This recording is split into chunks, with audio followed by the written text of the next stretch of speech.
Every country on earth at the moment is reforming public education. There are two reasons for it. The first of them is economic. People are trying to work out, how do we educate our children to take their place in the economies of the 21st century? How do we do that? Given that we can't anticipate what the economy will look like at the end of next week, as the recent turmoil is demonstrating. How do we do that? The second, though, is cultural. Every country on earth is trying to figure out, how do we educate our children so they have a sense of cultural identity and so that we can pass on the cultural genes of our communities while being part of the process of globalization. How do we square that circle? The problem is they're trying to meet the future by doing what they did in the past. And on the way, they're alienating millions of kids who don't see any purpose in going to school. When we went to school, we were kept there with a story, which is if you worked hard and did well and got a college degree, you would have a job. Our kids don't believe that. And they're right not to, by the way. You're better having a degree than not, but it's not a guarantee anymore. And particularly not if the route to it marginalizes most of the things that you think are important about yourself. Some people say we have to raise standards as if this is a breakthrough. You know, like, really, yes, we should. Why would you lower them? You know, I mean, I haven't come across an argument that persuades me of lowering them. But raising them, of course we should raise them. The problem is that the current system of education was designed and conceived and structured for a different age.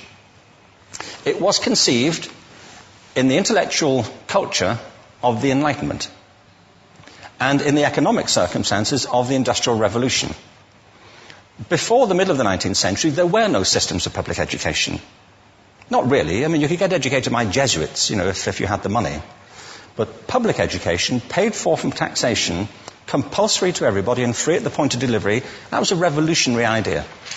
And many people objected to it. They said it's not possible for many street kids, working class children, to benefit from public education. They're incapable of learning to read and write, and why are we spending time on this?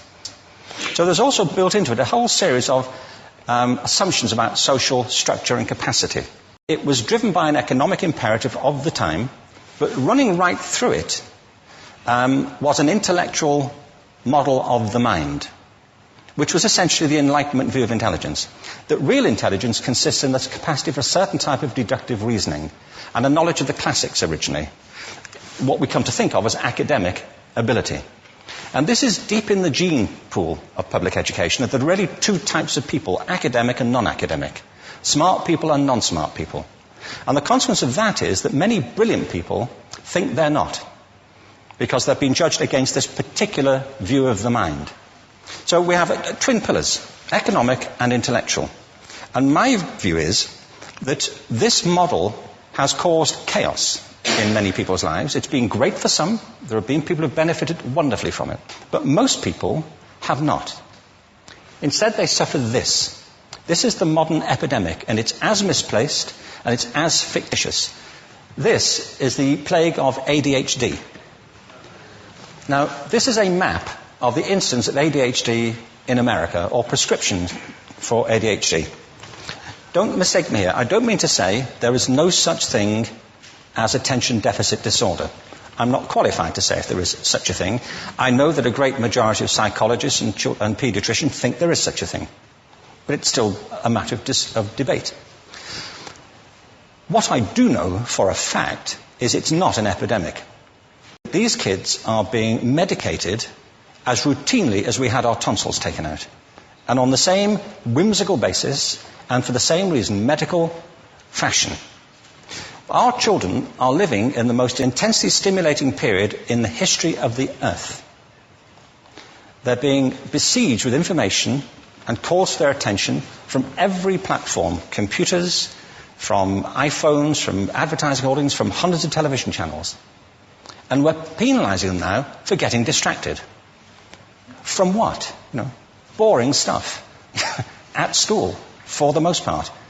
It seems to me it's not a coincidence totally that the incidence of ADHD has risen in parallel with the growth of standardized testing. Now, these kids are being given Ritalin and Adderall and all manner of things, often quite dangerous drugs, to get them focused and calm them down. But according to this, attention deficit disorder increases as you travel east across the country. People start losing interest in Oklahoma.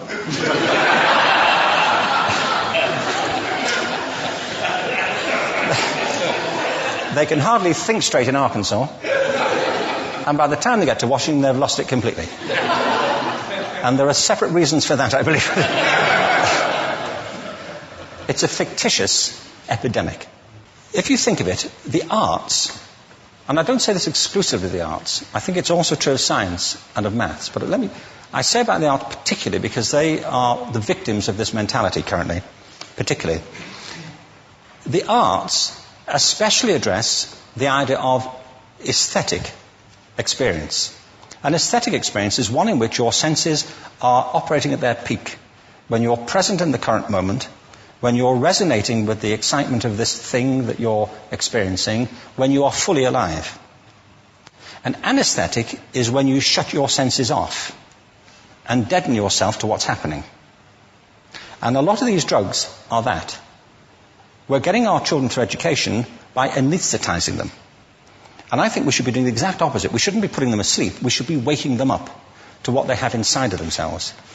But the model we have is this. I believe we have a system of education that is modeled on the interests of industrialism and in the image of it. I'll give you a couple of examples.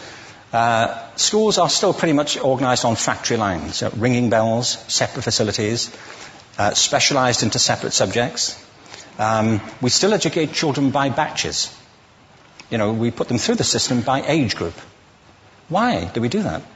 Why is there this assumption that the most important thing kids have in common is how old they are?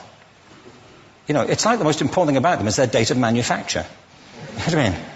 Well, I know kids who are much better than other kids at the same age in different disciplines, or at different times of the day, or better in smaller groups than in large groups, or sometimes they want to be on their own. If you're interested in a model of learning, you don't start from this production line mentality. It's essentially about conformity, and increasingly it's about that as you look at the growth of standardized testing and standardized curricula. And it's about standardization. I believe we've got to go in the exact opposite direction. That's what I mean about changing the paradigm. There was a great study done recently of divergent thinking. It was published a couple of years ago. Divergent thinking isn't the same thing as creativity. I define creativity as the process of having original ideas that have value. Divergent thinking isn't a synonym, but it's an essential capacity for creativity. It's the ability to see lots of possible answers to a question, lots of possible ways of interpreting a question, to think what Edward de Bono would probably call laterally, to think not just in linear or convergent ways, to see multiple answers, not one. So, there are tests for this. One kind of cod example would be people might be asked to say, how many uses can you think of for a paperclip? Well, those routine questions. Most people might come up with 10 or 15. People who are good at this might come up with 200. And they do that by saying, well, could the paperclip be 200 foot tall and be made out of foam rubber? Does it have to be a paperclip as we know it, Jim? Now, there are tests for this, and they gave them to 1,500 people. This is in a book called Breakpoint and Beyond.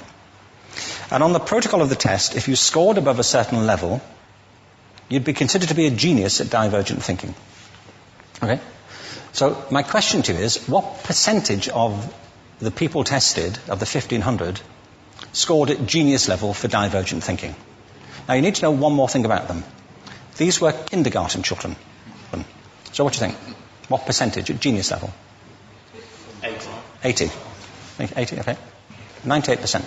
Now, the thing about this was it was a longitudinal study.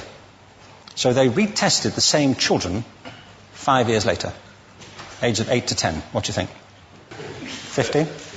They retested them again 5 years later, ages 13 to 15. You can see a trend here, can't you? Now, this tells an interesting story, because you could have imagined it going the other way, couldn't you? You start off not being very good, but you get better as you get older. But this shows two things. One is we all have this capacity, and two, it mostly deteriorates. Now, a lot of things have happened to these kids as they've grown up. A lot. But one of the most important things that happened to them, I'm convinced, is that by now they've become educated.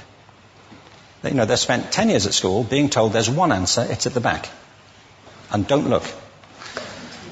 And don't copy, because that's cheating. I mean, outside schools, that's called collaboration, but inside schools. Now, this isn't because teachers want it this way, it's just because it happens that way. It's because it's in the gene pool of education. We have to think differently about human capacity. We have to get over this old conception of academic, non-academic, abstract, theoretical, vocational, and see it for what it is, a myth. Secondly, we have to recognize that most great learning happens in groups, that collaboration is the stuff of growth.